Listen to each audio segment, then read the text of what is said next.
جو national election plan کی apex committee کا جو اجلاس ہوا اس میں جو فیصلے کیے گئے اس میں پورے ملک سے چاہیے تو یہ تھا کہ سیاسی پارٹیوں کو بلایا جاتا، پارلیمنٹ میں بھی اس کو ڈسکس کرنا چاہیے تھا اور سیاسی پارٹیوں کے ساتھ بھی اس کو ڈسکس کرنا چاہیے تھا. پھر خصوصاً چونکہ زیادہ مسئلہ ہمارے صوبے کا ہے تو یہاں کے سٹیک ہولڈرز کو ضرور اس میں کے ساتھ یہ ڈسکس کرنا چاہیے، کیونکہ یہ مسئلہ جو ہے یہ خالی لا اینڈ آرڈر کا، خالی ایڈمنسٹریٹو نہیں ہے، یہ ایک کمپلیکس ایشو ہے جس کو افغانستان کے تناظر میں بھی دیکھنا چاہیے، جس کو سیاسی مسئلے کے بطور بھی دیکھنا چاہیے، اور جس میں ایڈمنسٹریٹو سٹیپس بھی وہ بھی دیکھنے چاہیے. یہ بھی آپ کی وساطت سے میں پوچھنا چاہوں گا کہ یہ بھی بتانا چاہیے کہ نیشنل الیکشن پلان کے اوپر، جس کے اوپر ساری پارٹیاں متفق ہوئی تھی، کہ اس کے اوپر کتنا عمل ہوا، جدھر جدھر رکاوٹ آئی وہ کس کی وجہ سے آئی، اور یہ مسئلہ جو پچھلے 6-7 مہینوں سے دوبارہ ٹیررزم کا سر اٹھا رہا ہے، یہ کس کی وجہ سے اور کس پالیسی کی وجہ سے یہ دوبارہ سر اٹھانے لگا ہے. تو اس کا بھی ایک جائزہ لینا چاہیے، اور کم از کم ان غلطیوں کا اگر ان لوگوں کو سزا نہیں دے سکتے تو کم از کم اعتراف تو کرنا چاہیے کہ یہ کن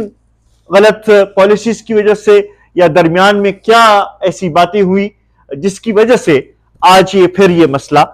ہمارے سامنے آ رہا ہے. میں سمجھتا ہوں کہ ہمارے صوبے کے لوگوں نے بڑی قربانیاں دی ہیں، ہمارے صوبے کے ہزاروں بزرگ، ہماری مائیں بہنیں، ہمارے بچے شہید ہوئے، اور ہم یہ سمجھتے ہیں کہ اتنا حق ہم رکھتے ہیں کہ ہمیں پھر بتایا بھی جائے کہ کیوں پھر یہ مسئلہ دوبارہ سے سر اٹھا رہا ہے. تو اس کی طرف اس کے اوپر ایک پوری بحث ہونی چاہیے، اور اس میں یہاں کے سٹیک ہولڈرز کو اعتماد میں لینے کی ضرورت ہے، اس کے اوپر ڈسکشن ہونے کی ضرورت ہے. اور اس کے لیے وہ جس کو کہتے ہیں کہ ایک دم سے ایک فیصلہ کرنا وہ نہیں ہے، اس کے لیے ایک پوری پلاننگ اور ایک مفصل حل جو ہے اس کے اوپر ڈسکشن ہونے کی ضرورت ہے. یہ چند باتیں تھیں جو کہ میں ڈسکس کرنا چاہ رہا تھا. اگر آپ کے کچھ کوشچنز ہوں لوکل یہاں پہ ڈسٹرکٹ کے حوالے سے بھی ایک آج میں گزارش کرنا چاہتا ہوں کہ ایک تو یہاں پہ جو لا اینڈ آرڈر کی سچویشن پچھلے کچھ مہینوں سے دن بدن خراب ہوتی جا رہی ہے، اس کی طرف توجہ دینے کی ضرورت ہے. بدقسمتی سے ہم ہر کام اب کسی اور کو حوالہ کرنے کے اس میں لگے رہتے ہیں، اور خود جو کام کرنے ہیں وہ ہم اس کی طرف توجہ نہیں دیتے. یہ پولیسنگ اور لا اینڈ آرڈر جو ہے یہ پروونشل گورنمنٹ کی ذمہ داری ہے، اور ان کو چاہیے کہ اس طرف توجہ دے. یہاں پہ جو روزانہ کی بنیاد پہ جو چوریاں ہو رہی ہیں، جو موبائل سنیچنگ ہو رہی ہے، جو بھتے کی کالز آ رہی ہیں، ان کی طرف توجہ دینے کی ضرورت ہے. اللہ کرے کہ ان کی جو بات ہے وہ سچ ثابت ہو،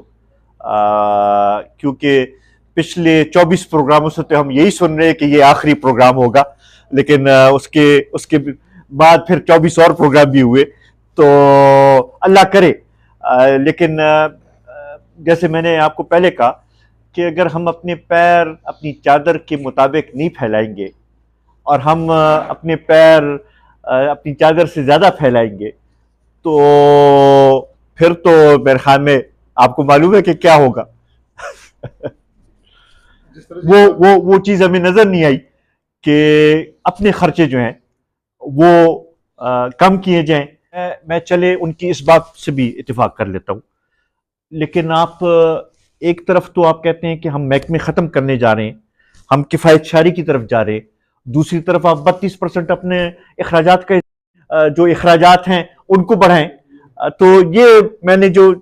شروع میں جو کہا کہ مجھے یہ کنفیوزڈ بجٹ نظر آ رہا ہے. تو یہی وہ چیزیں ہیں کہ جو کہ اس کو کنفیوزڈ کر رہی ہیں کہ ہمیں وہ ڈائریکشن نظر نہیں آ رہی کہ کس ڈائریکشن میں یہ جانا چاہ رہے ہیں. سر آپریشن حوالے سے تپوس کوم سر کله چې محسن داول یا وزیر پاسیده سیملې کې نو سکرټر سر او سپیکر او ورته مایک بند کړ وی به وی چې یاره دې